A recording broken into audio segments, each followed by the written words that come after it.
কিছু গল্প থাকে ভালোবাসার, আবার কিছু ভালো লাগার। কিছু গল্প স্বপ্নের, আবার কিছু গল্প দুঃস্বপ্নের। কিছু গল্প বেঁচে থাকার, আবার কিছু নিজেকে শেষ করে দেওয়ার। এই পৃথিবীতে অগণিত মানুষের জীবনযাত্রা শুরু থেকে চলতে চলতে একটা সময় আসে জীবন শেষ হয়ে যাচ্ছে ও পৃথিবীর বুক থেকে চিরতরে চলে যাচ্ছে।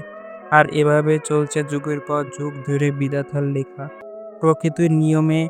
একটা মানুষ যদি তার জীবনের প্রতিটা সময় প্রতিটা মুহূর্ত খণ্ড খণ্ড করে জীবনের গল্প সাজিয়ে লেখার ইচ্ছে করে, তাহলে কয়টা গল্প হতে পারে ও কতদিন সময় লাগতে পারে? এই গল্প লিখতে আমার মনে হয় না এটা কখনোই সম্ভব। কারণ একটা মানুষের ছোট জীবনে অনেক রকমের ঘটনা থাকে। কিছু হাসির, কিছু দুঃখের, কিছু ভয়ঙ্কর, কিছু কষ্টের, আবার কিছু আনন্দের।